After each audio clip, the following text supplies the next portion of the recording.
Me echaron de casa por romper una copa, sin saber que acababa de ganar 2,8 millones de pesos. Nadie debería vivir lo que viví ese domingo maldito. Hoy, te voy a contar algo que nunca pensé que contaría. Y si tú, por un segundo, sientes que esto te suena familiar, solo te pido que dejes un like y te suscribas. Me va a ayudar a continuar desahogándome. Me llamo Eulalia Sánchez. Tengo 69 años. Vivo en la Ciudad de México. Y hace apenas unas semanas me echaron de la casa de mi hijo Rodrigo por haber roto una copa de cristal. Una simple copa. Pero esa copa, esa maldita copa cambió mi vida para siempre. Era domingo por la mañana. El cumpleaños de Jimena, la esposa de mi hijo. Me levanté a las 5 de la madrugada, como siempre hago cuando quiero hacer algo especial para mi familia.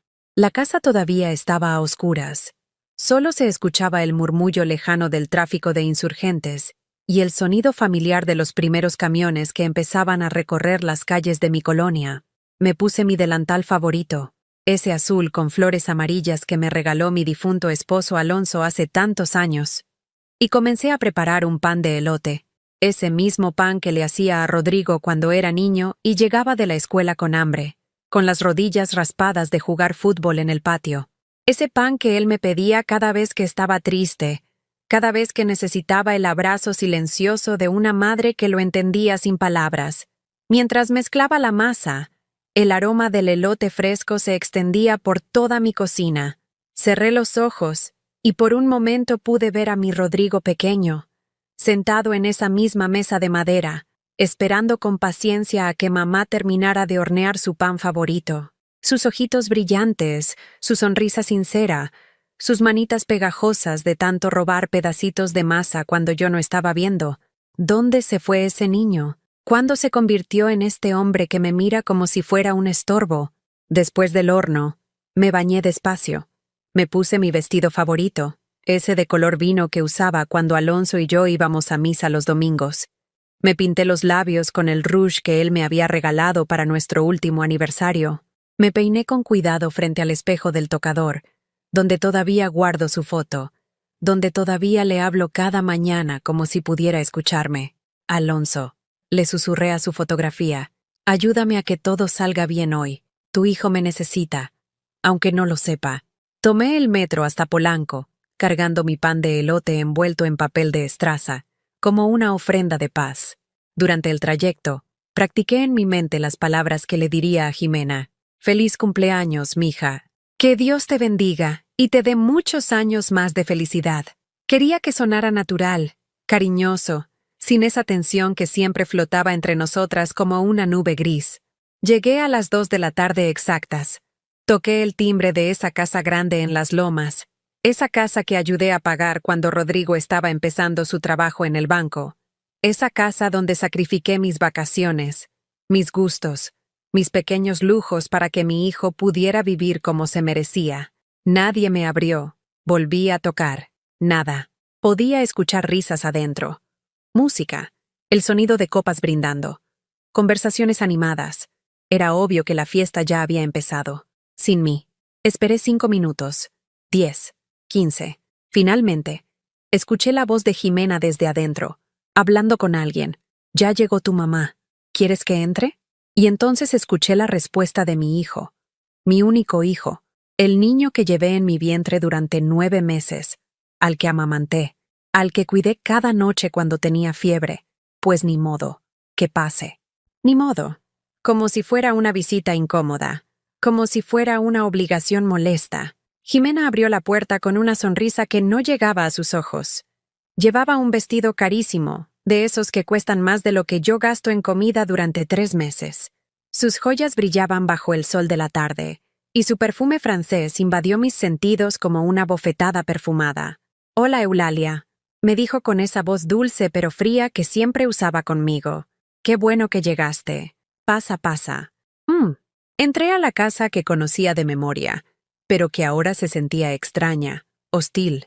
Los invitados, todos jóvenes, todos elegantes, todos desconocidos para mí. Me miraron con esa mezcla de cortesía forzada y incomodidad que reservamos para los ancianos en las fiestas familiares. Me senté en una esquina del jardín. en una silla de plástico que alguien había puesto ahí, obviamente para mí. No era una de las sillas acolchadas donde estaban sentados los demás invitados. Era una silla barata, incómoda, como diciéndome cuál era mi lugar en esa celebración. Nadie me ofreció agua. Nadie me preguntó si había comido. Nadie me preguntó cómo había estado, si me dolían las rodillas después del viaje en metro, si necesitaba algo. Era invisible. Un mueble más en esa fiesta donde yo no encajaba. Rodrigo se acercó una sola vez. Me dio un beso rápido en la mejilla y me dijo: «Gracias por venir, Ma.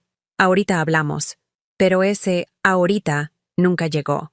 Se perdió entre las conversaciones de trabajo, los chistes que yo no entendía, las referencias a lugares donde yo nunca había estado. Cuando llegó el momento del brindis, vi cómo todos levantaron sus copas de cristal, copas elegantes, brillantes, que reflejaban la luz del atardecer como pequeños diamantes. Una chica joven, una de las amigas de Jimena, no más de 30 años, se acercó a mí con una copa similar. «Tome, señora», me dijo con una sonrisa amable. Era la primera persona en toda la tarde que me hablaba con genuino respeto. Tomé la copa con ambas manos. Mis dedos, que ya no son lo que eran, temblaron ligeramente. La artritis que cargo desde hace años me dolía más que de costumbre, y el peso del cristal se sentía peligroso entre mis manos temblorosas. Traté de sostenerla con firmeza. Realmente traté, pero se me resbaló, se me cayó al suelo, y se rompió. El sonido del cristal rompiéndose contra las piedras del jardín cortó el aire como un cuchillo. Todos se quedaron callados. La música seguía sonando, pero las conversaciones murieron al instante. 30 pares de ojos se clavaron en mí, en los pedazos brillantes esparcidos a mis pies, en mi cara de horror y vergüenza. Y entonces Jimena gritó. Gritó como si hubiera presenciado un crimen. «¿Pero cómo puede ser tan torpe? Es de vidrio soplado de Valencia.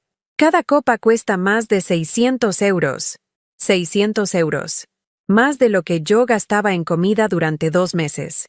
Más de lo que tenía ahorrado para emergencias. Una fortuna en mis manos temblorosas de mujer de 69 años. Me puse de rodillas sobre las piedras filosas del jardín. Comencé a recoger los pedazos con mis manos desnudas, mientras todos me miraban en silencio. Un fragmento me cortó el dedo índice. La sangre goteó sobre el cristal roto, mezclándose con mis lágrimas de humillación. Nadie se agachó a ayudarme. Nadie dijo: «No se preocupe, son cosas que pasan». Nadie me tendió un pañuelo para la sangre que goteaba de mi dedo. Y mi hijo solo me miraba con vergüenza, como si yo fuera la mancha en su fiesta perfecta, como si mis 69 años, mis manos temblorosas, mi fragilidad fueran un defecto moral del que él tenía que disculparse ante sus invitados. Entonces Jimena, con esa voz envenenada de dulzura falsa que conocía tan bien, dijo frente a todos los invitados: «Eulalia, mejor vete a descansar. Estas cosas ya no son para ti. Estas cosas ya no son para ti». Como si la celebración familiar fuera un privilegio que yo ya no merecía. Como si el amor de mi hijo fuera algo que había perdido por ser vieja, por tener manos que temblaban, por no poder sostener copas de 600 euros. Me levanté del suelo con los pedazos de cristal ensangrentados en mis palmas. Me sequé las lágrimas con el dorso de la mano. Dejé mi pan de elote en la mesa. Nadie lo había probado. Y caminé hacia la puerta sin decir una palabra. Nadie me siguió. Nadie me detuvo. Nadie me pidió perdón. Caminé hasta la parada del metro bajo una llovizna fría que empapó mi vestido favorito. El vestido que me ponía para sentirme bonita, para sentirme digna.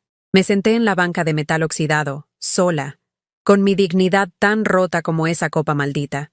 Y mientras esperaba el metro que me llevaría de vuelta a mi casa vacía, me juré a mí misma que nunca más permitiría que me trataran como si ya no importara. El lunes llegó como un puñal silencioso. Nadie llamó. Nadie escribió por WhatsApp. Nadie preguntó si había llegado bien a casa bajo esa lluvia fría que me empapó hasta los huesos. El teléfono de mi casa permaneció mudo como una tumba. Y cada hora que pasaba sin escuchar su timbre, era otra puñalada en mi corazón ya herido. Me senté en la cocina donde tantas mañanas desayuné con mi Alonso. donde planeamos el futuro de Rodrigo, donde soñamos con ser abuelos felices rodeados del amor de nuestros nietos. La mesa de madera gastada guardaba las marcas del tiempo, las rayitas que dejó Rodrigo cuando hacía sus tareas de la primaria, la mancha de café que Alonso derramó la mañana que me anunció su ascenso en la fábrica, el círculo blanquecino donde yo ponía mi florero con claveles rojos cada domingo. Ahora esa mesa se veía enorme y vacía, como mi vida. Saqué las fotografías que guardaba en la caja de metal azul, esa que había sido de galletas danesas y que ahora custodiaba mis recuerdos más preciados. Mis dedos, todavía adoloridos por los cortes del cristal, acariciaron cada imagen como si fueran reliquias sagradas. Aquí estaba Rodrigo a los 5 años, el día de su primera comunión en la parroquia de San José. Llevaba su traje blanco almidonado que me costó 3 meses de ahorro, y sonreía mostrando el hueco donde había perdido su primer diente. Yo había bordado a mano las iniciales en su pañuelo, trabajando hasta muy noche bajo la luz amarillenta de la lámpara de la sala. Aquí estaba el día de su graduación de la preparatoria. Yo había vendido mi anillo de bodas, el único de oro que tenía, para pagarle la fiesta que él quería. «Mamá», me había dicho, «todos mis amigos van a tener mariachi y pastel de 3 pisos. No quiero quedar mal». Y yo, como siempre, encontré la manera. Siempre encontraba la manera. Aquí estaba su boda con Jimena. Yo llevaba un vestido de color durazno que me había hecho mi vecina doña Carmen porque no tenía dinero para comprar uno nuevo. Había gastado todos mis ahorros en la despedida de soltero que él quería, en el traje que él había elegido, en la luna de miel a Cancún que ella había exigido, en la foto. Yo sonreía. Pero si miras bien mis ojos, puedes ver una tristeza que entonces no entendía. Ahora sé que era el presentimiento de lo que vendría. ¿Cuándo comenzó todo esto? ¿Cuándo dejé de ser su madre para convertirme en su banco personal? Recordé la primera vez que me pidió dinero prestado. Rodrigo tenía 25 años y acababa de empezar a trabajar en el banco. «Ma, necesito 3,000 pesos para el enganche de un coche. Es para trabajar, ¿me entiendes? Voy a verte muy bien. Te lo devuelvo en 2 meses». 2 meses se convirtieron en 6. 6 se convirtieron en 1 año. Y cuando finalmente reuní el valor para preguntarle por el dinero, me dijo, «Ay, ma, ¿en serio me vas a cobrar? Soy tu hijo. Todo lo que tienes es mío también, ¿no?» Después vino la casa. Esa casa de las lomas donde ayer me humillaron. Necesitaban 50,000 pesos para el enganche. «Mamá, es una inversión. Esta casa se va a valorizar mucho. Algún día va a ser tuya también». Vendí la parcela que Alonso me había dejado en Xochimilco. Esa parcela donde íbamos los fines de semana a sembrar jitomates y cilantro, donde él me había pedido matrimonio bajo la sombra de un sauce llorón, donde habíamos planeado construir una casita para cuando fuéramos viejos. La vendí sin pensarlo 2 veces porque mi hijo me necesitaba. Jamás volví a ver esos 50,000 pesos. Luego llegaron las tarjetas de crédito. «Ma, ponme como aval. Es solo por si acaso. Tú sabes que yo siempre pago». Pero cuando llegaron los estados de cuenta y las llamadas de cobranza, adivina quién tuvo que pagar. Adivina quién trabajó turnos dobles limpiando oficinas para cubrir las deudas que mi hijo había hecho a mi nombre. Y las niñas, mis nietas hermosas, Sofía y Valeria, que ahora tienen 14 y 12 años. Durante años fui su nana gratuita. Cada vez que Jimena tenía cosas importantes que hacer, ir al salón de belleza, almorzar con sus amigas, sus clases de yoga, me llamaba. «Eulalia, ¿puedes cuidar a las niñas?» Solo por unas horitas. Esas horitas se convertían en días enteros. Yo las llevaba a la escuela en el metro porque no tenía coche. Les preparaba el desayuno, la comida, la cena. Les ayudaba con las tareas, les leía cuentos, las consolaba cuando tenían pesadillas. Cuando se enfermaban, era yo quien se quedaba despierta toda la noche, poniendo trapitos húmedos en sus frentes, midiendo su temperatura cada hora. ¿Y las gracias? Nunca llegaron. Más bien llegaron los reproches. «Eulalia, les diste mucha azúcar, por eso están hiperactivas. Eulalia, ¿por qué las dejaste ver tanta televisión? Eulalia, no las dejes comer con las manos, se van a mal acostumbrar». Nunca era suficiente. Nunca hacía nada bien. Recordé el cumpleaños 65. Mi cumpleaños. Había preparado un mole poblano desde el sábado. El mole que tanto le gustaba a Rodrigo cuando era niño. Había comprado refrescos. Había decorado la casa con papel picado de colores. Había invitado a mis pocas amigas, a mi hermana Rosa, a mis vecinos. Rodrigo llegó 2 horas tarde. Jimena no vino. Está muy ocupada con las clases de piano de las niñas, me dijo sin mirarme a los ojos. Se comió un plato de mole, me dio un abrazo rápido y se fue. Disculpa, ma, pero tengo una cena de trabajo muy importante.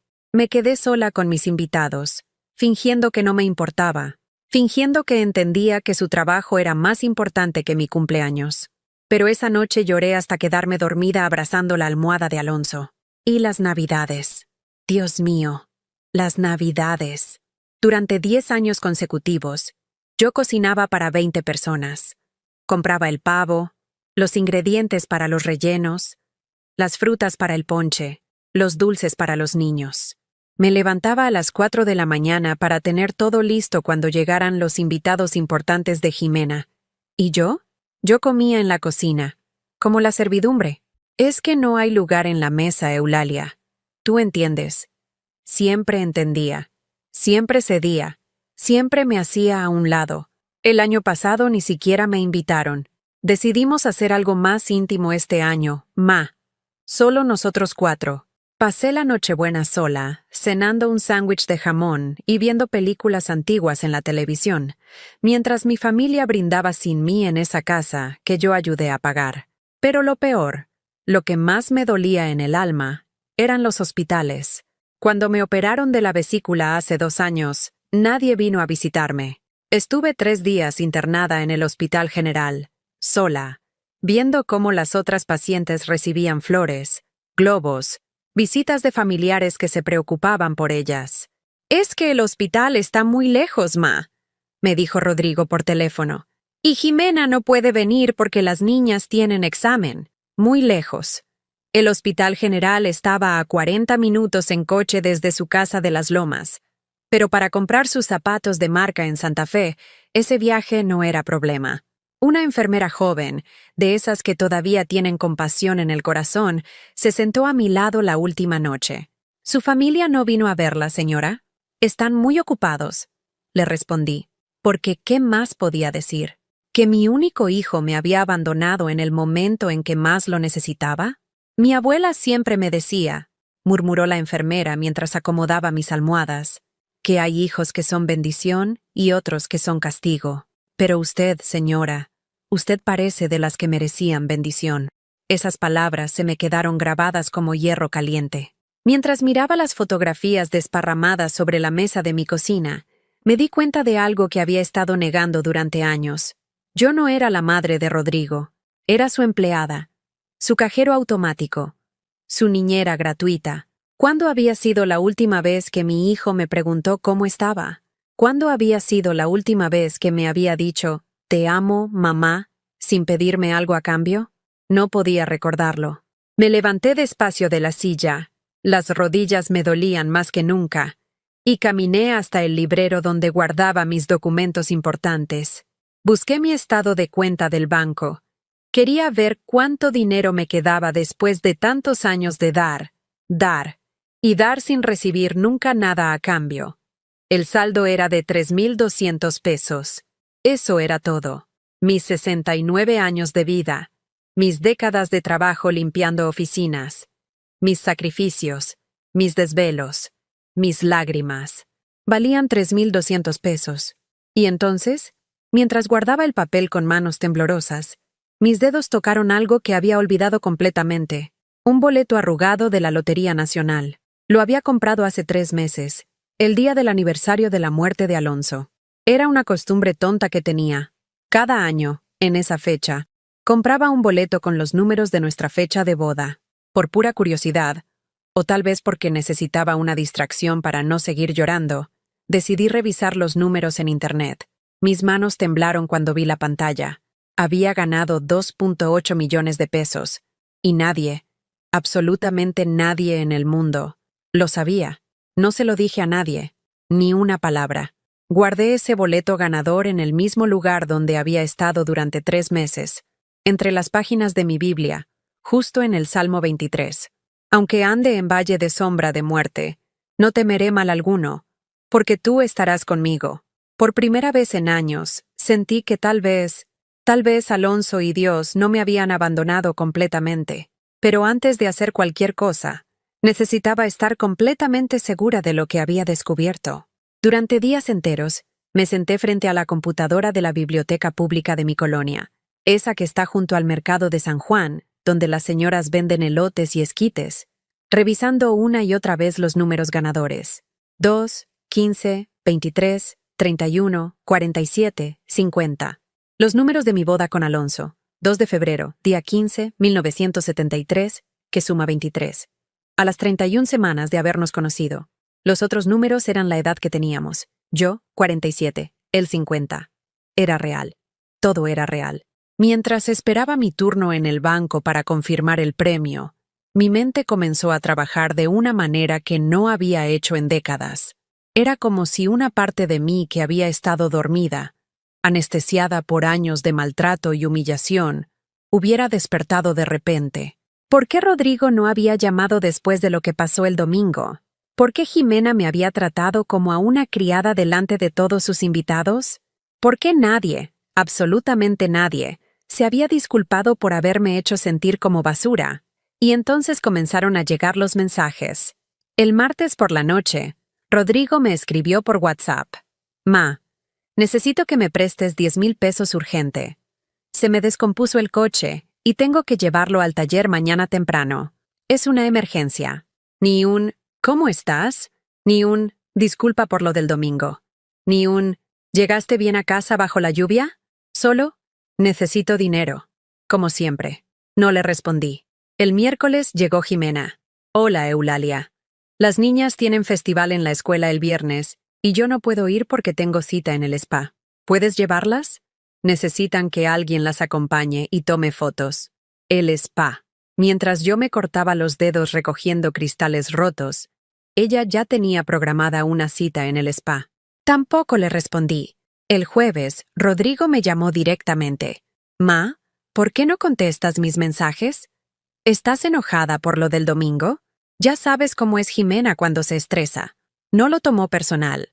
No lo tomó personal. Como si humillar a una mujer de 69 años delante de 30 desconocidos fuera algo casual, sin importancia. Hijo, le dije con una voz que sonaba extraña hasta para mí misma. Estoy ocupada. Te hablo después. Y colgué. Colgué el teléfono a mi propio hijo por primera vez en mi vida. Esa noche no pude dormir. Me quedé despierta mirando el techo de mi recámara, escuchando los ruidos nocturnos de la colonia, los perros ladrando, los taxis pasando, la música lejana de alguna fiesta que terminaba muy tarde, sonidos que antes me molestaban y ahora me parecían la sinfonía de la libertad. ¿Libertad? ¿De qué estaba hablando? Pero era cierto. Por primera vez en décadas, había colgado el teléfono sin resolver el problema de alguien más. Por primera vez, había puesto mis sentimientos por encima de las necesidades de mi familia. Y el mundo no se había acabado. El viernes por la mañana, tomé el metro hacia el centro de la ciudad. Llevaba mi bolsa de mano más formal, esa negra que usaba para ocasiones especiales, y me había puesto mi vestido azul marino, el más serio que tenía. Iba a cobrar el premio. En las oficinas de la Lotería Nacional, un señor muy amable llamado licenciado Herrera me explicó todo el proceso. Impuestos, formas de cobro, documentos necesarios. Yo escuchaba como si estuviera en un sueño. Señora Sánchez, me dijo sonriendo. Felicidades. Después de impuestos, le corresponden exactamente 2.8 millones de pesos. ¿Cómo le gustaría recibir el dinero? 2.8 millones de pesos.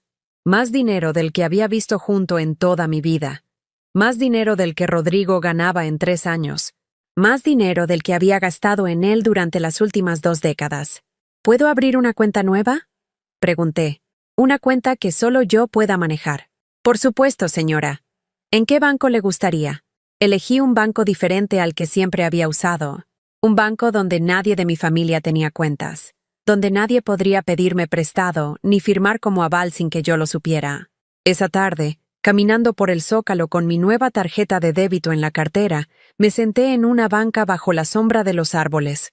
Observé a las familias paseando. Abuelas cargando a sus nietos con sonrisas genuinas, hijos tomados del brazo de sus madres ancianas, familias compartiendo helados y risas verdaderas. ¿Cuándo había sido la última vez que Rodrigo me había tomado del brazo? ¿Cuándo había sido la última vez que habíamos compartido un helado, una risa, un momento de genuina compañía? No podía recordarlo. Saqué mi teléfono y revisé los mensajes que se habían acumulado durante el día. Rodrigo: Ma, ya es viernes y no me has dado el dinero para el coche. ¿Qué hago? Jimena: Eulalia, las niñas están preguntando si vas a ir al festival. Ya confirmé que sí irías. Mi hermana Rosa: Oye, Rodrigo me habló. Dice que andas rara, que no le contestas. ¿Todo bien? Hasta mi propia hermana estaba del lado de él. Hasta ella pensaba que yo era la que estaba mal por no responder inmediatamente a las demandas de mi hijo. Por primera vez, vi el patrón completo. No era solo Rodrigo y Jimena. Era todo el sistema familiar que habían construido a mi alrededor, donde yo era la proveedora, la solucionadora, la que siempre cedía, la que siempre entendía, la que nunca tenía derecho a estar molesta o cansada o lastimada. Era la abuela ATM, la mamá multiusos, la mujer invisible que aparecía cuando se necesitaba dinero, cuidado de niños o trabajo gratis, pero que desaparecía cuando llegaba el momento de ser incluida, respetada o simplemente amada. Esa noche, en la soledad de mi casa, hice algo que no había hecho en años. Me serví una copa de vino. Era un vino barato que tenía guardado desde las pasadas Navidades, cuando no me invitaron a cenar, pero sabía a gloria. Me senté en mi sala, rodeada de fotografías de una familia que me había convertido en su empleada, y por primera vez en décadas, no me sentí culpable por no estar resolviendo los problemas de alguien más. El sábado llegó con una lluvia suave que hacía música contra los cristales de mi ventana. Decidí hacer algo que no había hecho en años: salir a comprarme algo bonito, solo para mí. Fui al centro histórico, a esas tiendas pequeñas donde venden ropa que yo siempre había considerado demasiado cara para mi presupuesto. Me compré un suéter color vino, suave como una caricia, que costaba lo mismo que gastaba en comida durante una semana. Pero ahora podía permitírmelo. Ahora tenía 8 millones de pesos que nadie sabía que existían. Mientras me probaba el suéter frente al espejo de la tienda, la vendedora, una mujer de mi edad con cabello plateado precioso, me dijo: «Le queda hermoso, señora. Se ve usted muy elegante». Elegante. Nadie me había dicho que me veía elegante en años. Jimena siempre tenía comentarios sobre mi ropa. «Ese color no te favorece, Eulalia. Esa blusa se ve muy vieja. ¿No tienes algo más apropiado?» Me compré el suéter. Y también una bufanda. Y unos aretes de plata que brillaban como pequeñas estrellas. Cuando llegué a casa, mi teléfono tenía 14 llamadas perdidas. Todas de Rodrigo. Marqué de regreso y contestó al primer timbrazo. «Ma, ¿dónde te habías metido?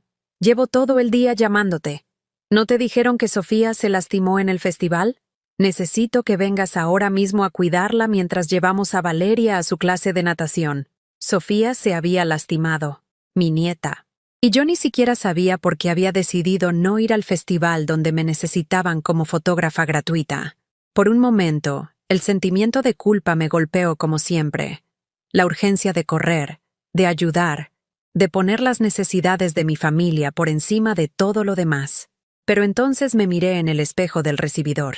Vi a una mujer de 69 años usando un suéter nuevo color vino, con aretes que brillaban como estrellas, con 2 millones de pesos que había ganado con los números de su matrimonio feliz con un hombre que la había amado de verdad.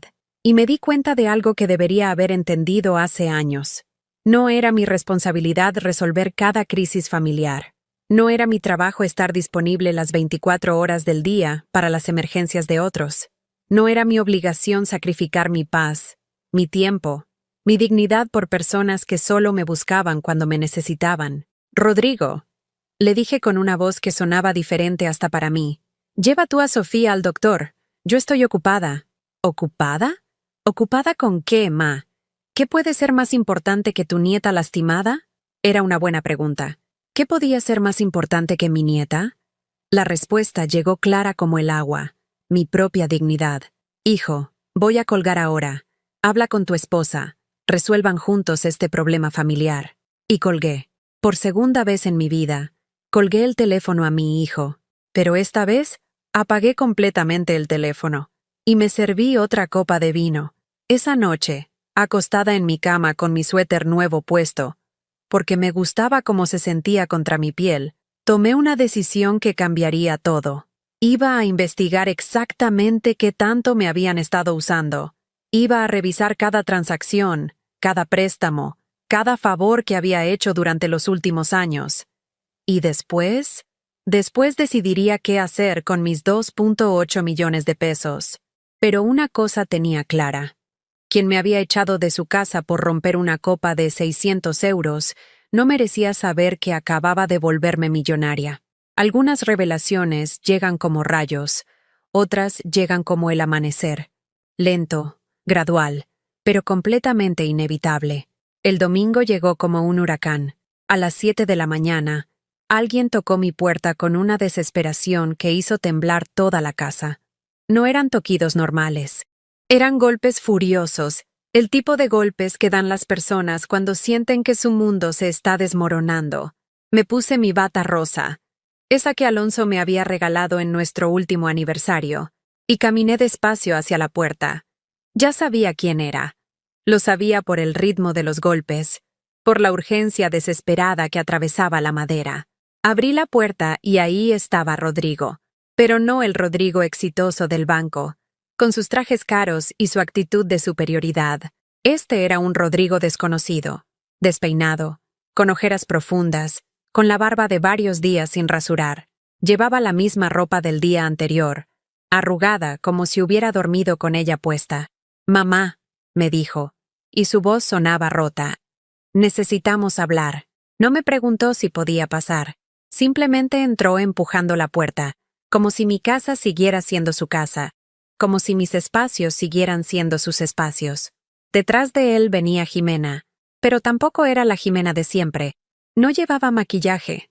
Su cabello rubio teñido mostraba las raíces oscuras, y tenía los ojos hinchados como si hubiera pasado la noche llorando. Llevaba pants, algo que jamás pensé que vería en ella, y tenis deportivos sucios. «¿Qué les pasa?», pregunté, aunque en el fondo de mi corazón ya lo sabía. Se habían dado cuenta de que algo había cambiado en mí, y eso los aterrorizaba. Rodrigo se sentó en mi sofá sin que lo invitara, hundiéndose en los cojines que yo había bordado a mano durante las tardes solitarias de los últimos años. Jimena se quedó de pie, caminando de un lado a otro como un animal enjaulado. «Mamá», comenzó Rodrigo, «¿qué te está pasando? Llevas una semana actuando muy raro. No contestas el teléfono, no respondes los mensajes, no fuiste al Festival de las Niñas cuando te necesitábamos». «¿Cuándo me necesitaron?», repetí lentamente, saboreando cada palabra. ¿Para qué me necesitaron? ¿Para cargar sus bolsas? ¿Para tomar fotos gratis? ¿Para hacer el trabajo que ustedes no querían hacer? Jimena se detuvo en seco. Sus ojos, esos ojos que siempre me habían mirado con condescendencia, ahora mostraban algo que nunca había visto antes. Miedo. «Eulalia», me dijo con esa voz falsa que usaba cuando quería manipularme. «No seas dramática. Sabes que te queremos mucho. Es solo que has estado muy difícil últimamente». «¿Difícil? Yo era la difícil. ¿Difícil por no regalarles dinero que no tengo?», pregunté. «¿Difícil por no estar disponible las 24 horas del día para resolver sus problemas?». Rodrigo se pasó las manos por el cabello, un gesto que hacía desde niño cuando estaba nervioso. «Ma, no entiendes. Estamos en una situación muy complicada. El banco me está presionando mucho en el trabajo. Jimena está estresada con las niñas. Necesitamos que seas como siempre, que nos apoyes, como siempre, invisible, disponible, útil». «¿Y si no quiero ser como siempre?», pregunté. El silencio que siguió a mi pregunta fue tan denso que se podía cortar con cuchillo. Rodrigo y Jimena se miraron entre ellos. y en esa mirada vi algo que me heló la sangre. No sabían cómo relacionarse conmigo si no era desde una posición de poder, de necesidad, de superioridad. Jimena fue la primera en atacar. A ver, Eulalia, no exageres. Todos sabemos que tú sin nosotros no eres nada. ¿Qué vas a hacer? ¿Vivir sola para siempre? ¿Quién te va a cuidar cuando estés enferma? ¿Quién se va a hacer cargo de ti cuando ya no puedas valerte por ti misma? Sus palabras fueron como puñaladas dirigidas exactamente a mis miedos más profundos. La soledad, la vejez, la dependencia. ¿Me están amenazando? Pregunté con una calma que me sorprendió hasta a mí misma. No te estamos amenazando, intervino Rodrigo rápidamente. Te estamos recordando la realidad. Ma, tú tienes 69 años. Nosotros somos tu familia. Tus únicas opciones. Tus únicas opciones. En ese momento, algo se cristalizó en mi mente con una claridad perfecta. Vi toda mi vida desde una perspectiva completamente nueva, como si estuviera viendo una película sobre la vida de otra persona. Durante años, ellos habían construido cuidadosamente una prisión invisible a mi alrededor, una prisión hecha de miedo, de culpa, de dependencia emocional. Me habían convencido de que sin ellos yo no era nada, de que necesitaba sus migajas de atención más de lo que ellos necesitaban mi dinero, mi tiempo, mi trabajo gratuito. Pero ahora tenía 2.8 millones de pesos que ellos no sabían que existían. Ahora tenía opciones que ellos no podían imaginar. ¿Saben qué? Les dije, levantándome del sillón donde me había sentado como una acusada ante un tribunal. Tienen razón. Tengo 69 años. Y precisamente por eso ya no tengo tiempo para seguir permitiendo que me traten como basura. Jimena soltó una risa histérica. ¿Basura? Eulalia, por favor. Te tratamos como a una reina. Te invitamos a todas las fiestas. Te incluimos en todo. Me incluyeron sentándome en una silla de plástico en una esquina del jardín. La interrumpí. Me incluyeron dejándome recoger vidrios rotos con mis manos desnudas mientras todos me miraban. Me incluyeron echándome de la casa bajo la lluvia después de humillarme delante de 30 desconocidos. Rodrigo intentó levantarse del sofá, pero yo alcé la mano para detenerlo. No he terminado de hablar. Mi voz tenía una autoridad que no sabía que poseía. Rodrigo se volvió a sentar como un niño regañado. Durante décadas, continué, he sido su banco personal, su niñera gratuita, su empleada doméstica sin sueldo. He vendido mis pocas posesiones para pagarles caprichos. He trabajado turnos dobles para cubrir deudas que ustedes hicieron a mi nombre. He sacrificado mi salud, mi tiempo, mi dignidad para que ustedes pudieran vivir como reyes. Jimena intentó interrumpirme, pero continué sin dejarla hablar.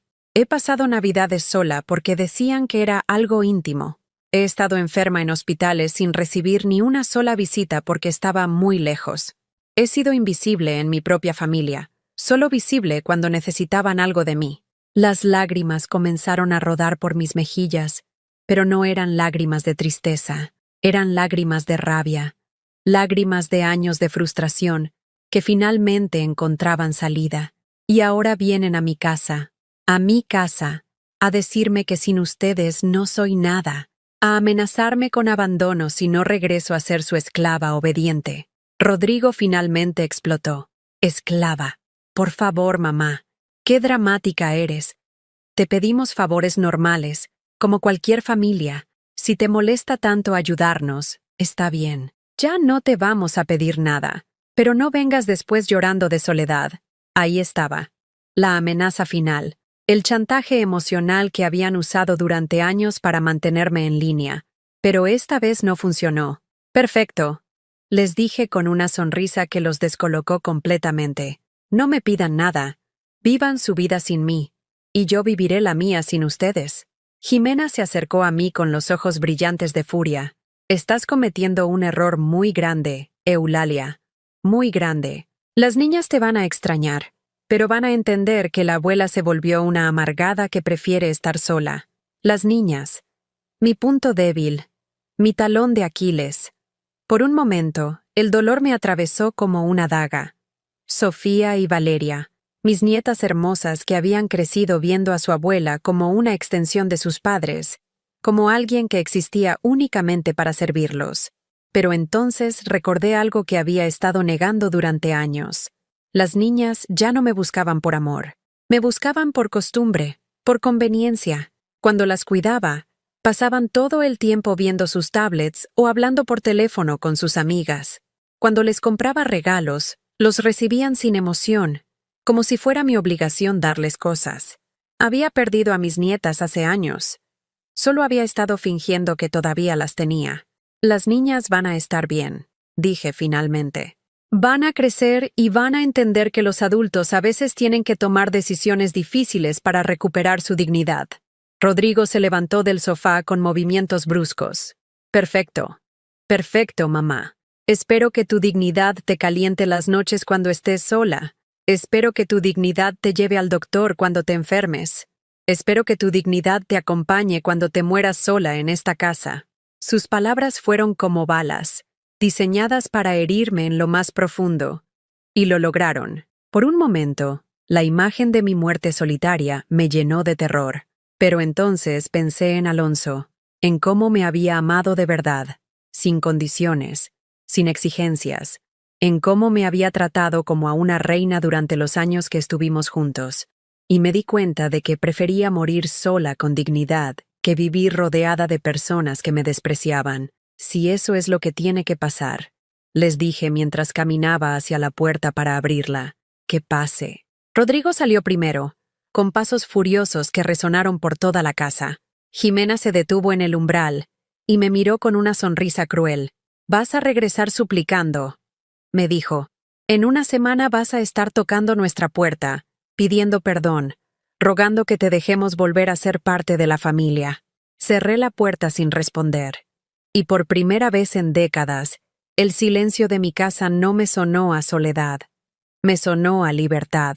Esa noche, me serví una copa de vino y me senté en mi jardín pequeño, bajo las estrellas que brillaban como promesas en el cielo negro de la Ciudad de México. Pensé en los 2.8 millones de pesos que esperaban en mi cuenta bancaria secreta. Pensé en todas las posibilidades que se abrían ante mí. Y por primera vez en años, no pensé en ellos. Pensé en mí. Por primera vez en décadas, me desperté sin la urgencia de resolver los problemas de alguien más.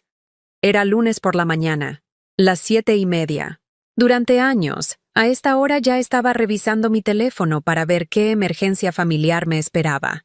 Si Rodrigo necesitaba que le depositara dinero, si Jimena quería que cuidara a las niñas, si había alguna crisis que solo la abuela Eulalia podía resolver. Pero esta mañana mi teléfono estaba en silencio. Y por primera vez, ese silencio no me angustiaba, me tranquilizaba. Me levanté despacio, sin prisa. Me preparé un café en mi taza favorita, esa de porcelana blanca con florecitas azules que había sido de mi madre, y me senté en mi pequeño jardín a ver el amanecer sobre los techos de la colonia. Los sonidos de la mañana capitalina me envolvían como una manta suave. El silbato lejano del camión de gas, las voces de los niños camino a la escuela, el pregón del señor que vendía tamales oaxaqueños en la esquina. Vida normal, vida real, vida que continuaba su curso sin que yo tuviera que ser la solucionadora universal de todos los problemas del mundo. ¿Cuándo había sido la última vez que me había sentado así, sin hacer nada más que existir? No podía recordarlo. Mientras tomaba mi café, tomé una decisión que había estado posponiendo desde hacía días. Era hora de investigar exactamente qué tanto daño financiero me habían hecho durante todos estos años. Fui a mi recámara y saqué una caja de zapatos donde guardaba todos mis documentos importantes: recibos, estados de cuenta, pagarés, comprobantes de transferencias, papeles que había firmado sin leer completamente porque era para ayudar a la familia. Lo extendí todo sobre la mesa del comedor y comencé a hacer cuentas. La parcela de Xochimilco que vendí para el enganche de su casa, 120,000 pesos en valores de hace 8 años. Hoy valdría el doble. Los préstamos que nunca me devolvieron, 15,000 pesos aquí, 8,000 allá, 25,000 para una emergencia médica, que después descubrí que había sido para unas vacaciones en Cancún. Las tarjetas de crédito donde figuraba como aval, 3 tarjetas con deudas acumuladas de 180,000 pesos que había pagado trabajando turnos extra en casas de familias ricas de Polanco, limpiando baños que relucían más que mi propia casa. Los gastos en regalos para las niñas, cumpleaños, navidades, Día del Niño, primeras comuniones, juguetes caros, ropa de marca, electrónicos que ellas rompían o perdían a los pocos meses.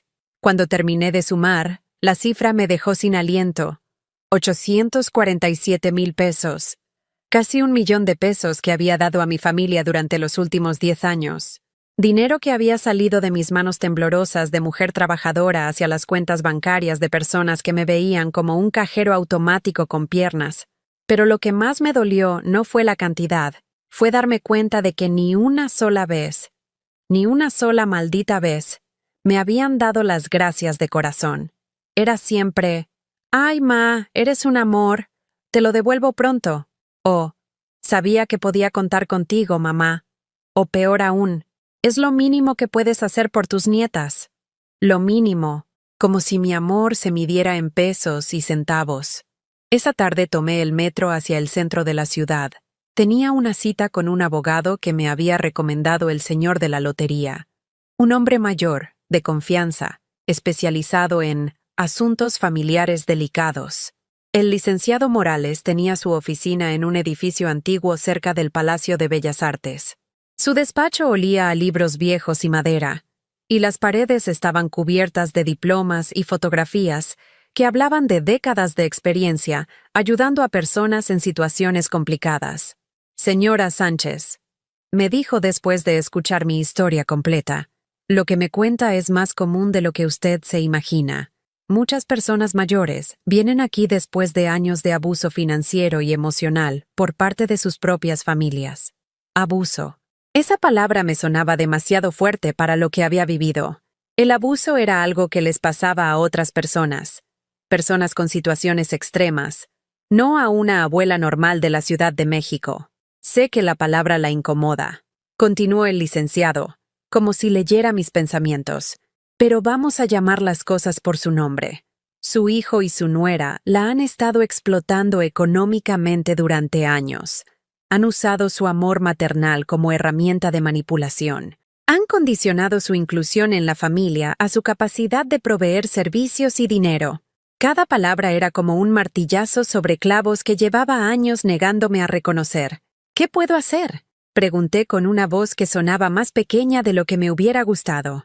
Primero, me dijo sacando unos documentos de su escritorio, vamos a proteger su patrimonio. Vamos a hacer un testamento nuevo donde usted tenga control absoluto sobre sus bienes. Nadie va a poder presionarla ni manipularla para que cambie sus decisiones. ¿Y segundo? Segundo, señora, usted va a empezar a vivir para usted misma. Va a descubrir quién es Eulalia Sánchez cuando no está cargando con los problemas de todo el mundo. Esa noche, después de firmar los documentos que protegían mi dinero del premio, hice algo que no había hecho en décadas. Me compré comida que me gustaba solo a mí. Fui al mercado de San Juan y me compré ingredientes para hacer chiles en nogada. Era octubre, temporada perfecta para conseguir nueces frescas de Castilla. Compré los chiles poblanos más verdes, el queso de cabra más cremoso, las nueces más gordas que encontré. Durante años había cocinado lo que a ellos les gustaba. La carne asada que prefería Rodrigo, la pasta con queso que pedían las niñas, los platos sin grasa que exigía Jimena por su dieta eterna. Pero los chiles en nogada eran mi platillo favorito desde niña. Mi madre me los hacía para mi cumpleaños, y el sabor de la nogada dulce mezclada con el picante suave del chile poblano era para mí el sabor de ser amada. Pasé toda la tarde en la cocina, pelando nueces con paciencia, asando chiles con cuidado, preparando la nogada con la receta secreta que mi madre me había enseñado cuando yo tenía 20 años y soñaba con tener una familia que me amara por lo que era, no por lo que podía darles. Cuando terminé, puse la mesa con mi mantel bordado más bonito, encendí una vela, me serví una copa de vino y me senté a cenar sola. Los chiles estaban perfectos. La nogada tenía exactamente el punto de dulzura que me gustaba. Los granos de granada brillaban como rubíes sobre la salsa blanca. Y por primera vez en años, no tuve que escuchar a nadie quejarse de que estaba muy picante, o muy dulce, o muy complicado. Era perfecto. Yo era perfecta. Mi soledad era perfecta. Después de cenar, llamé a mi hermana Rosa. No habíamos hablado desde que ella me había regañado por andar rara con Rodrigo. «Bueno», contestó con voz cautelosa. «Rosa, soy Eu. ¿Cómo estás?» Hubo una pausa larga. «Ay, hermana, ¿ya te reconciliaste con Rodrigo? Ese muchacho está muy preocupado por ti. Dice que andas muy rebelde, que ya no quieres ayudar a la familia». Rebelde. A los 69 años, era una rebelde por no permitir que me siguieran usando. «Rosa», le dije con calma, «necesito preguntarte algo. ¿Tú crees que soy feliz? ¿Feliz? Pues, la felicidad es para los jóvenes. Nosotras ya lo que tenemos que hacer es cuidar a los nietos y ayudar a los hijos. ¿Y si yo no quiero hacer eso?» Otra pausa, más larga esta vez. «Ay, Eulalia, no digas tonterías. ¿Qué vas a hacer? ¿Vivir como solterona a tu edad? La familia es lo único que tenemos. ¿Y si la familia me lastima? Todas las familias tienen problemas, hermana. Pero son tu sangre. Al final del día, son lo único que importa». Colgué el teléfono con tristeza. Hasta mi propia hermana había sido absorbida por la idea de que las mujeres mayores existíamos únicamente para servir a otros, de que nuestros sentimientos, nuestros deseos, nuestro bienestar no importaban. Pero ya no me importaba lo que pensara Rosa. Ya no me importaba lo que pensara nadie. Esa noche dormí como no había dormido en años. Sin preocupaciones por si alguien necesitaba algo de mí al día siguiente. Sin ansiedad por llamadas de emergencia que llegaran en la madrugada. Sin culpa por no haber hecho suficiente por personas que nunca tenían suficiente de mí. Dormí profundo, tranquilo, reparador. Y soñé con Alonso. En el sueño, estábamos jóvenes otra vez, caminando por Xochimilco en esa parcela que había vendido para el enganche de la casa de Rodrigo. Alonso llevaba su camisa azul favorita, esa que siempre decía que le daba buena suerte. «Mi amor», me dijo tomándome de la mano, «estoy orgulloso de ti». «¿Por qué?», le pregunté. «Porque finalmente te estás defendiendo. Porque finalmente te estás amando como yo te amé. Porque finalmente entendiste que mereces respeto». Me desperté con lágrimas en los ojos, pero no eran lágrimas de tristeza, eran lágrimas de alivio. El martes por la mañana, mientras tomaba mi café matutino en el jardín, mi teléfono sonó. Era un número desconocido. «¿Señora Eulalia?», preguntó una voz joven y dulce. «Sí. ¿Quién habla?» «Soy Patricia, la maestra de Sofía en la escuela. La llamamos porque necesitamos hablar con algún familiar sobre su desempeño académico. Intentamos contactar a sus papás, pero no contestan. Su mamá nos dio su número como contacto de emergencia». Contacto de emergencia. Claro. Cuando los padres no querían hacerse responsables, siempre estaba la abuela Eulalia para resolver todo. «Maestra», le dije con toda la gentileza que pude reunir, «me da mucho gusto saber de usted, pero creo que hay un malentendido. Yo ya no soy el contacto de emergencia de mis nietas. Necesita hablar directamente con sus padres». «Pero señora, ellos no contestan y...» «Maestra, con todo respeto, ese no es mi problema. Sofía tiene papá y mamá. Ellos son los responsables de atender los asuntos escolares». Colgué el teléfono. Y por primera vez en mi vida, no me sentí culpable por no resolver un problema que no era mío. Me sentí libre. El viernes por la tarde, mientras regaba mis geranios en el jardín, llegó la carta. Era un sobre color manila, grueso, con mi nombre escrito en la letra perfecta de Jimena. Esa caligrafía que había aprendido en su colegio privado de Las Lomas, diseñada para intimidar a personas como yo, que habíamos aprendido a escribir en escuelas públicas con bancas de madera carcomida. Dentro había una hoja membretada con el logo de un bufete de abogados de Polanco. Palabras complicadas, términos legales que no entendía completamente, pero el mensaje era claro como el agua. Me estaban demandando. Demanda por abandono de obligaciones familiares y incumplimiento de promesas verbales de apoyo económico. Leía el documento con letra fría e impersonal. Según ellos, yo había prometido verbalmente mantener el apoyo económico a la familia hasta mi muerte natural. Habían calculado que les debía 15,000 pesos mensuales durante los próximos años de mi vida, basándose en el patrón histórico de asistencia financiera. 15,000 pesos mensuales. 180,000 pesos al año. Más de lo que yo había ganado limpiando casas durante décadas. Al final del documento, había una nota manuscrita de Jimena. Eulalia, todavía puedes arreglar esto. Ven a cenar el domingo. Hablamos como familia y olvidamos todo este malentendido. Las niñas te extrañan. Las niñas te extrañan. La mentira más vieja del mundo. Esa noche no pude dormir. No por miedo, sino por rabia. Una rabia limpia, pura, que había estado enterrada bajo capas de culpa y manipulación durante décadas.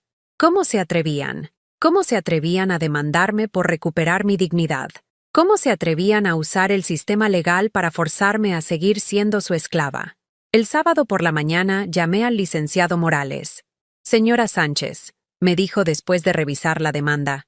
Esto es una intimidación barata. No tienen ninguna base legal. Las promesas verbales de apoyo económico no son exigibles legalmente, mucho menos cuando se hicieron bajo coacción emocional. ¿Qué hago? Usted decide. Puede ignorar esto completamente. Yo me encargo de que desaparezca. O puede enfrentarlos de una vez por todas.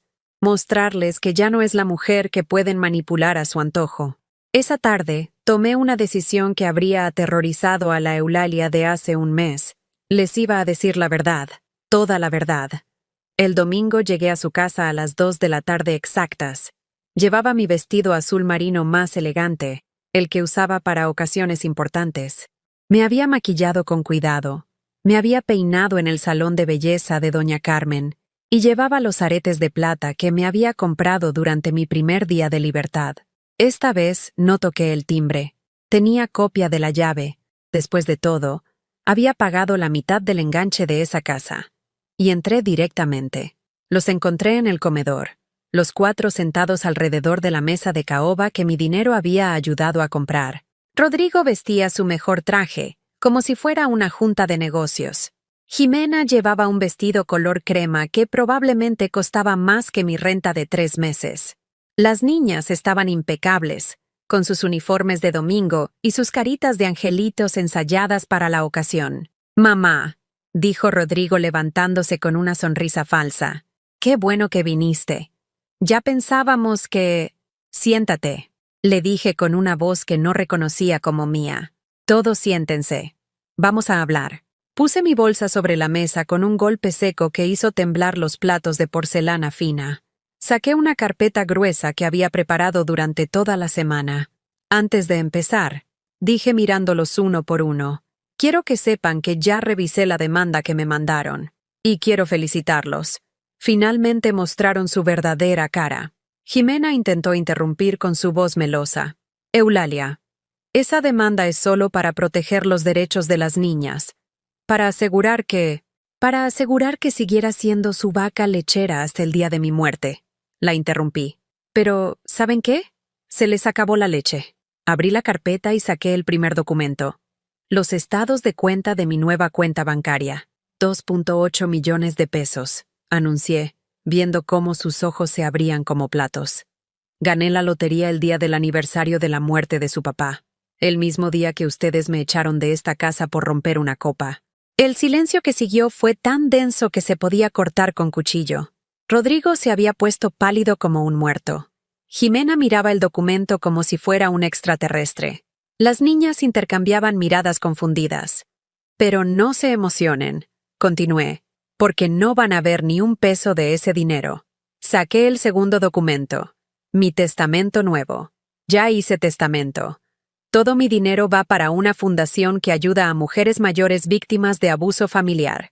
Sí, abuso familiar. Porque eso es exactamente lo que me han hecho durante años. Rodrigo finalmente encontró su voz. Mamá, no puedes estar hablando en serio. Somos tu familia. Tu única familia. ¿Mi familia? Me reí con una risa que sonaba extraña hasta para mí.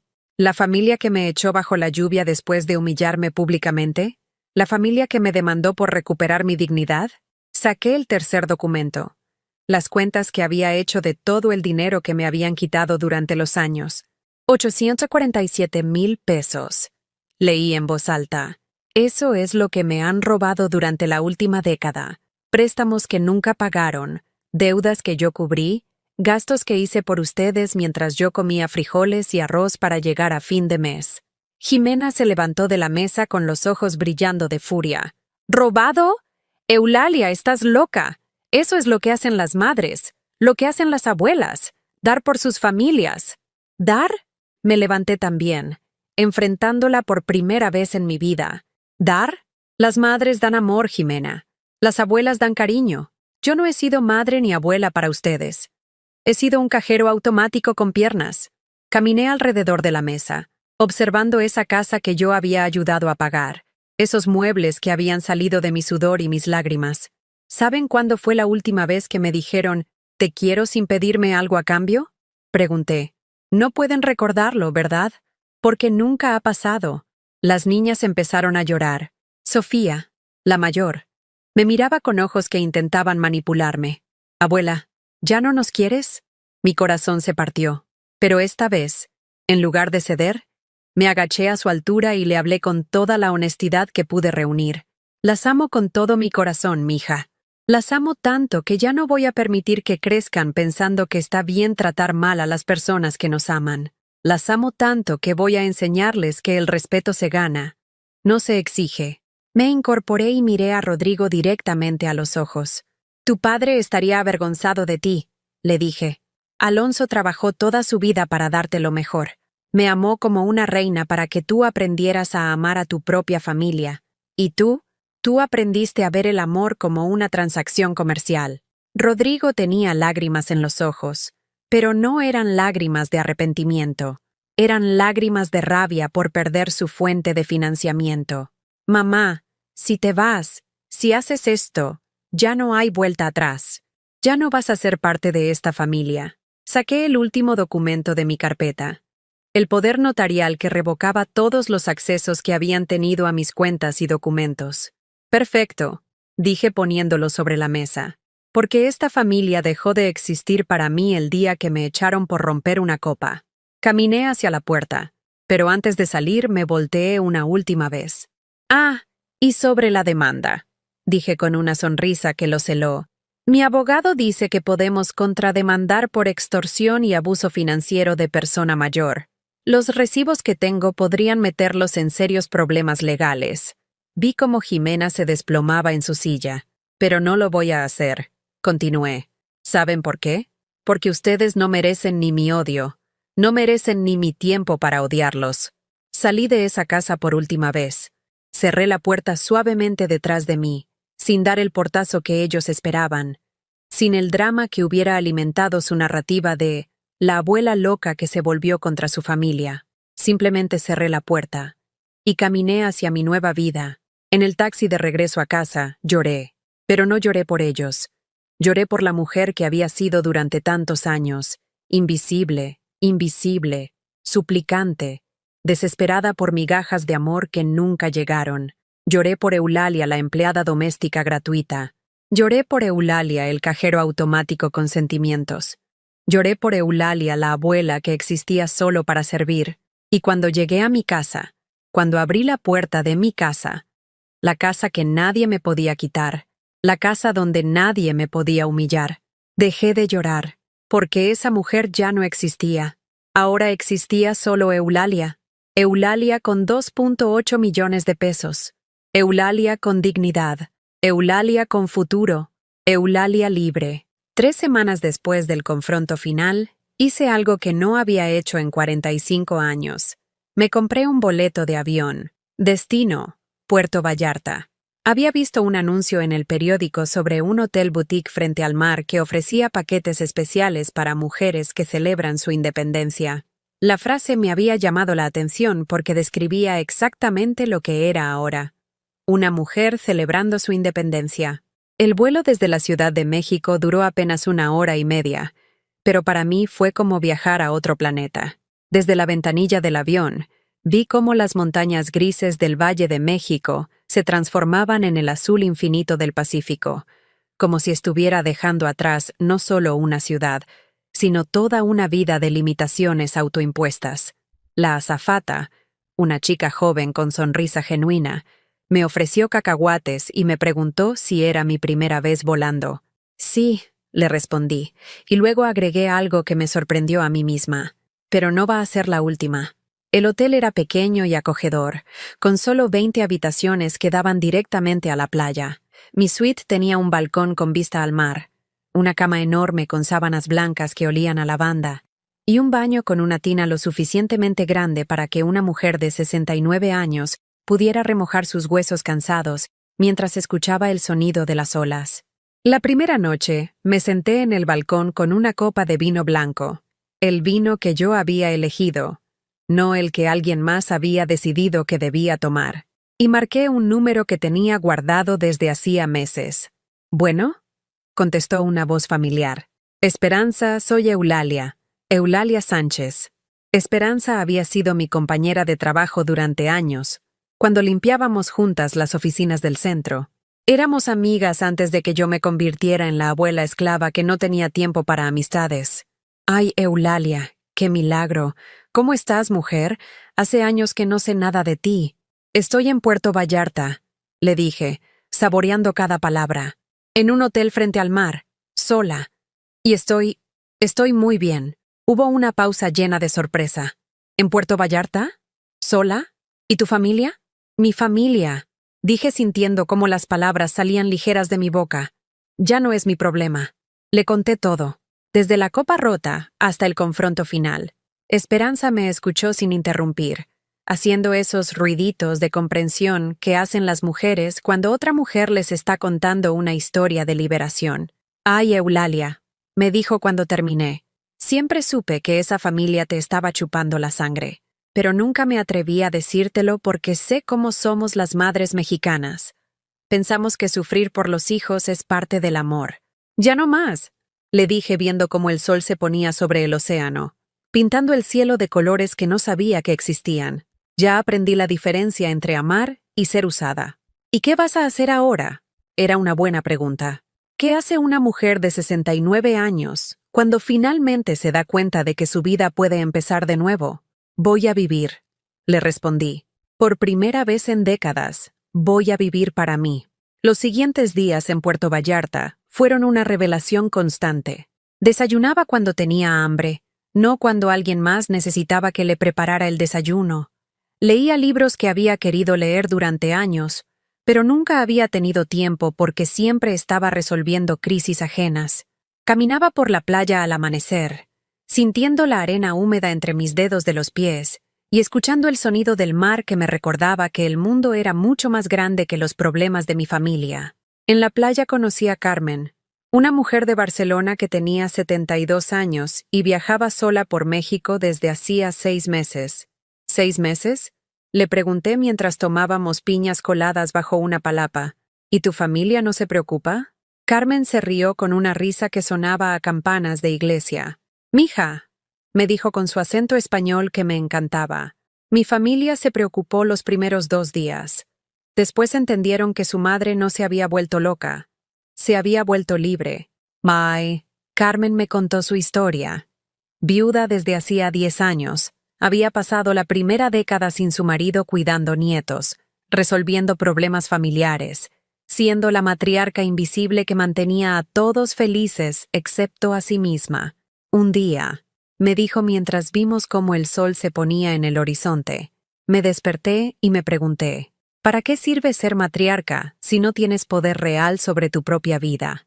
Esa pregunta se me quedó grabada como hierro caliente. ¿Para qué sirve ser matriarca si no tienes poder real sobre tu propia vida? Carmen se quedó en Puerto Vallarta solo 3 días más, pero antes de irse me dejó un regalo que cambiaría todo. La dirección de un grupo de WhatsApp llamado Mujeres Libres después de los 60. Son mujeres de toda América Latina, me explicó mientras empacaba su maleta colorida llena de recuerdos de viaje. Todas hemos pasado por lo mismo. Años dedicadas a otros, familias que nos daban por sentado, la sensación de que habíamos desaparecido como personas para convertirnos en funciones. Esa noche, en mi habitación del hotel, me uní al grupo. Los mensajes que leí me partieron el corazón y me lo sanaron al mismo tiempo. Mujeres de Argentina, Colombia, Perú, España, Chile, todas contando versiones diferentes de la misma historia, años de darse por completo a familias que las habían convertido en sombras de sí mismas. Pero también historias de renacimiento, mujeres que habían empezado negocios a los 70 años, abuelas que habían aprendido idiomas nuevos, que habían viajado solas por primera vez, que habían descubierto talentos que no sabían que tenían. Una mujer de Medellín había empezado a pintar a los 65 y ahora vendía sus cuadros en galerías. Una española de Sevilla había abierto una pequeña pensión para mujeres viajeras después de décadas cuidando a su madre enferma. Una argentina de Buenos Aires había escrito un libro sobre su experiencia criando sola a 5 hijos y se había vuelto conferencista motivacional. Todas eran versiones diferentes de lo que yo podía llegar a ser. Cuando regresé a la Ciudad de México una semana después, mi casa se sentía diferente. No había cambiado nada físicamente, pero yo había cambiado todo internamente. El silencio ya no me daba miedo.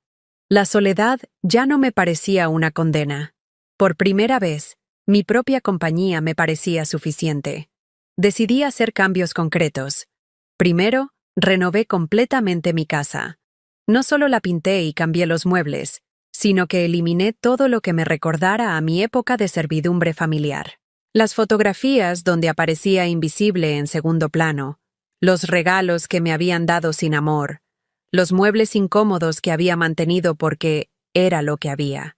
Contraté a un decorador joven del barrio, un muchacho gay muy talentoso que necesitaba oportunidades. Y juntos transformamos mi casa en un espacio que reflejara quién era yo ahora, no quién había sido durante décadas. Paredes de colores cálidos en lugar del beige triste que había tenido siempre. Plantas por todas partes. Geranios, helechos, una bugambilia que plantamos en el patio y que ya empezaba a trepar por las paredes. Muebles cómodos donde yo pudiera leer, ver televisión, recibir a las amigas que estaba empezando a recuperar. Segundo, me inscribí en clases. Fotografía en el Centro Cultural de mi colonia. Italiano en la Casa de Cultura de Coyoacán. Aquaeróbicos en el Deportivo Municipal, donde conocí a otras mujeres que, como yo, habían decidido que nunca era demasiado tarde para cuidar su cuerpo. Tercero, empecé a viajar regularmente. Una vez al mes, elegía un destino dentro de México y me iba sola por un fin de semana largo. Conocí Oaxaca y me enamoré de sus mercados de colores imposibles. Visité San Cristóbal de las Casas y caminé por sus calles empedradas, sintiendo la historia bajo mis pies. Fui a Mérida y aprendí sobre la cultura maya que nunca había tenido tiempo de conocer. En cada viaje, compraba algo especial para mí, no cosas caras o innecesarias, sino objetos que me recordaran que yo merecía belleza, que merecía experiencias, que merecía ocupar espacio en el mundo. Un rebozo de seda de Oaxaca que brillaba como el cielo al atardecer. Unos aretes de plata de Taxco que tintineaban suavemente cuando caminaba. Una hamaca de Yucatán que colgué en mi patio para las tardes de lectura. Cuarto, y más importante, empecé a hacer amigas de verdad, no conocidas del trabajo o vecinas de saludo casual, sino mujeres con las que podía hablar de todo, mujeres que me conocían como Eulalia, no como la mamá de Rodrigo o la abuela de las niñas. En las clases de fotografía conocí a Luz María, una viuda de 70 años que había criado 6 hijos sola y que ahora se dedicaba a fotografiar mariposas. En Aquaeróbicos me hice amiga de Remedios, una maestra jubilada que había pasado 40 años enseñando a niños de primaria y que ahora aprendía a nadar porque siempre había querido, pero nunca había tenido tiempo. Las 3 formamos un grupo que bautizamos como las mariposas tardías, porque habíamos tardado décadas en convertirnos en lo que realmente éramos. Nos reuníamos todos los miércoles para cenar y platicar. Hablábamos de nuestros sueños pendientes, de los libros que estábamos leyendo, de los lugares que queríamos conocer. Nunca hablábamos de nuestras familias como víctimas. Si surgía el tema, era para celebrar nuestra libertad, no para lamentarnos por lo que habíamos perdido. Un miércoles, mientras cenábamos tacos de guisado en un puesto de la esquina, porque ahora podíamos cenar donde se nos antojara, sin preocuparnos por lo que otros pensaran de nuestros gustos, Remedios me hizo una pregunta que me cambió la perspectiva para siempre. Eulalia, me dijo mientras masticaba un taco de chicharrón prensado, ¿tú crees que tu familia se arrepiente de haberte perdido? Lo pensé durante mucho tiempo antes de responder. ¿Sabes qué? Le dije finalmente. Ya no me importa. Ellos no me perdieron a mí. Yo me gané a mí misma. Esa noche, caminando de regreso a casa bajo las luces de la colonia, me di cuenta de algo fundamental.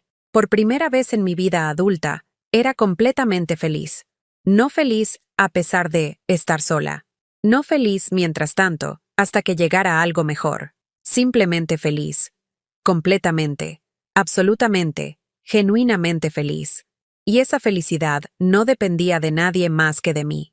Han pasado 8 meses desde aquella copa rota que cambió mi vida para siempre.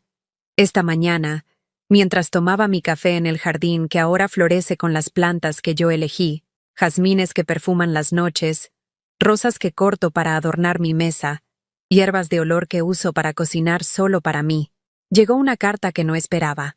El sobre era blanco, sencillo, con mi nombre escrito en una letra que reconocí inmediatamente, la de Sofía, mi nieta mayor.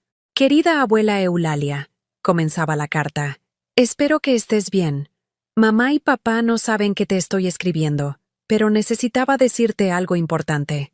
Me senté en mi silla favorita, esa mecedora de mimbre que compré en un mercado de artesanías en Tlaquepaque, y continué leyendo con el corazón acelerado. He estado pensando mucho en todo lo que pasó. Al principio estaba enojada contigo por abandonarnos, como decía mamá. Pero ahora que tengo 15 años, empiezo a entender cosas que antes no entendía. 15 años. Mi nieta ya tenía 15 años, y yo me había perdido los últimos meses de su crecimiento por estar peleando batallas que alguien más había empezado. La semana pasada, mamá le gritó a una señora que trabaja limpiando casas porque no llegó un día que estaba enferma. La trató súper mal. Le dijo que esa gente siempre pone excusas. Y yo me acordé de ti, de cómo siempre limpiabas nuestra casa, de cómo cuidabas de nosotras cuando estábamos enfermas, de cómo nunca faltaste ni un solo día durante años. Las lágrimas comenzaron a rodar por mis mejillas, pero no eran lágrimas de tristeza. Eran lágrimas de algo que pensé que nunca sentiría. Validación. También me di cuenta de que nunca te decíamos gracias. Por nada. Era como si fueras invisible. Como si todo lo que hacías fuera tu obligación. Y ahora que no estás, la casa se siente vacía. No porque necesitemos que hagas cosas por nosotros, sino porque te extrañamos a ti, a la persona que eras cuando podías ser tú misma. Tuve que detenerme para secarme los ojos. Esta niña, esta jovencita que había visto crecer desde bebé, había entendido algo que sus padres nunca habían logrado comprender. Abuela, podrías perdonarme, no por mamá y papá, sino por mí, por haber sido parte de algo que ahora entiendo que estuvo mal. ¿Podrías llamarme algún día? Me gustaría conocerte de verdad, no como la abuela que nos cuidaba, sino como Eulalia, como la persona que eres. Al final de la carta había un número de teléfono celular y una postdata que me partió el corazón de la manera más hermosa. PD. Valeria también quiere conocerte, pero es muy tímida para escribir. Dice que extraña los cuentos que nos contabas, pero yo le dije que lo que realmente extraña es tu voz. Nosotras también aprendimos que el amor no se pide, se da libremente. Me quedé sentada en mi jardín durante 1 hora, con la carta en mis manos, viendo cómo las mariposas monarca que habían llegado con el otoño danzaban entre mis flores. Mis nietas habían entendido la lección que sus padres se negaban a aprender, que el amor real no se compra con servicios, no se negocia con chantajes, no se mendiga con manipulaciones. El amor real se da libremente y se recibe con gratitud. Esa tarde marqué el número que Sofía había escrito. ¿Bueno? Contestó una voz que había cambiado, que sonaba más madura que la niña que recordaba. Sofía, soy tu abuela Eulalia. El silencio que siguió estuvo lleno de emociones que ninguna de las dos supo cómo expresar. Abuela, dijo finalmente, y su voz se quebró. Pensé que nunca me ibas a perdonar, mi amor. Le respondí con una voz que salía directamente del corazón. No hay nada que perdonar. Tú eras una niña. Los niños aprenden lo que ven en casa, pero ahora estás creciendo. Estás pensando por ti misma. Y eso me llena de orgullo. Hablamos durante 2 horas. Me contó sobre la escuela, sobre sus amigas, sobre los libros que estaba leyendo. Yo le conté sobre mis viajes, sobre mis clases de fotografía, sobre mis nuevas amigas.